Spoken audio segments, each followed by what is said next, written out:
หดตัวเองแล้วก็หดหมูเสียวแต่หมูโตบ่เปียกนี่ก็บ่ได้แล้วอะเอาก็จะย่างกายมาซื้อเครื่องเฮาก็หดแต่ว่าอ่ะบ่เอามื้ออื่นสิมาเสพบ่อืมอ่ะลดล่ะ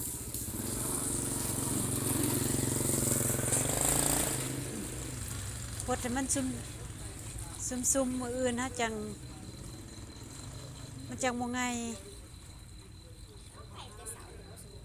ฮะจังว่าสิว่าแต่เสาร์บ่บ่ได้ถามสารวัตรตอนเพ็ญบ่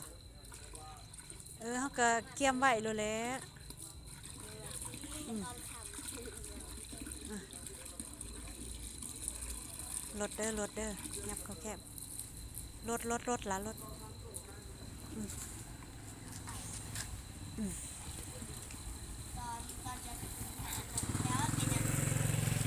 ตอนค่อยขึ้นห้านบ่แป๊วมาเบิ่งบ่มาอยู่นะแป๊ว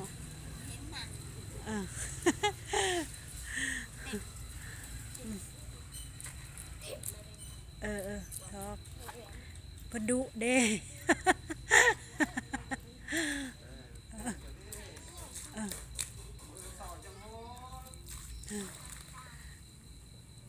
มันไง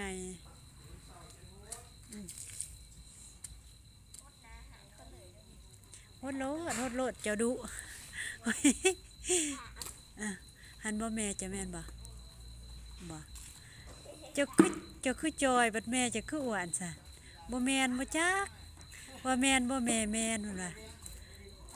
อ่ะอยากลินน้ำ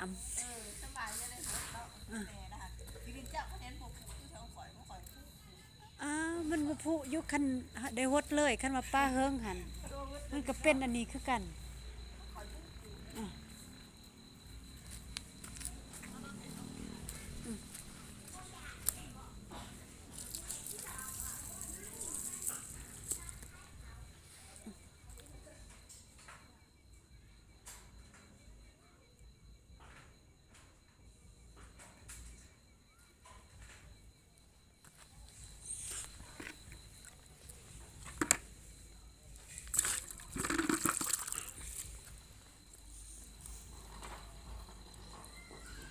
หดน้ำยามค่ำ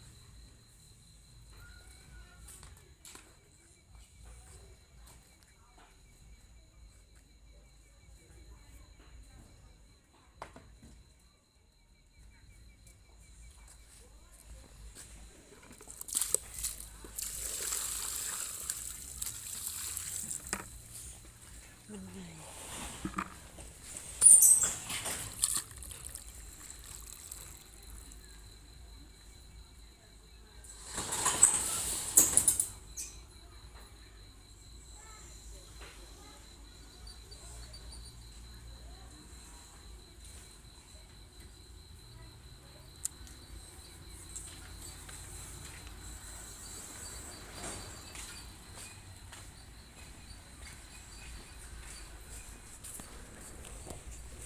ไงแท้ไงว่าพี่น้องเอ้ย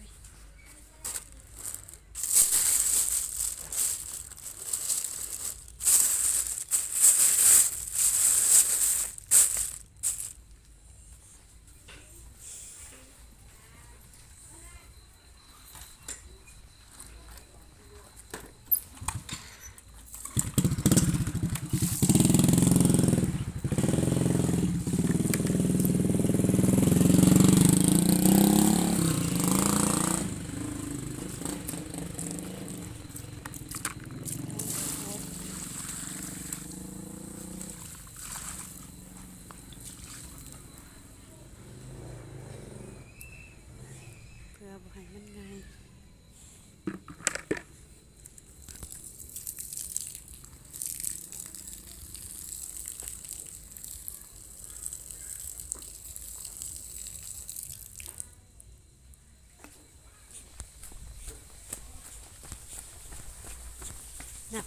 น้ำรูดโอ้ โอ้โหโอ้โห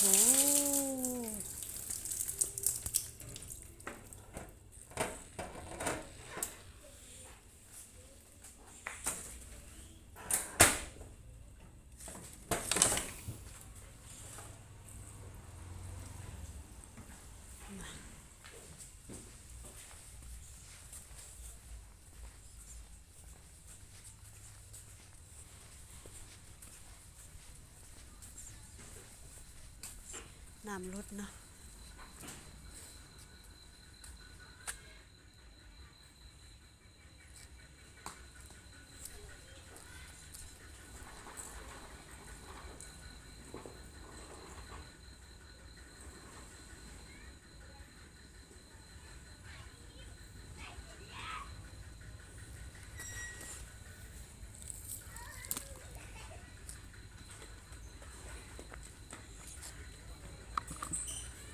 นี่มาไว้แท้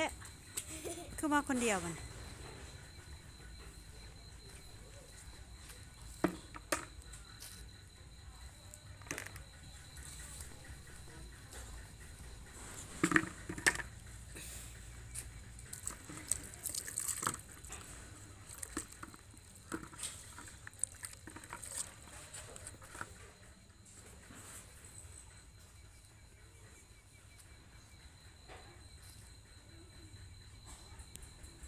กันบ่ฮดมันก็ง่ายพี่น้องเว้ย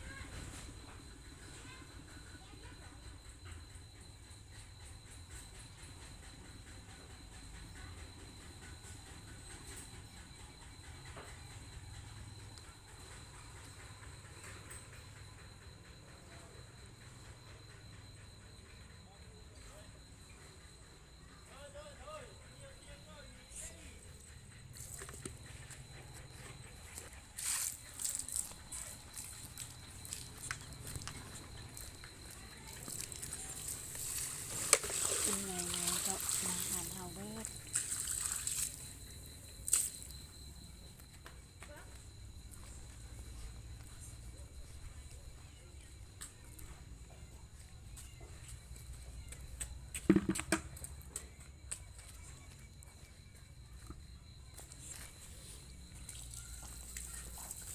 ไปใส่ต่อบัดนี้หึ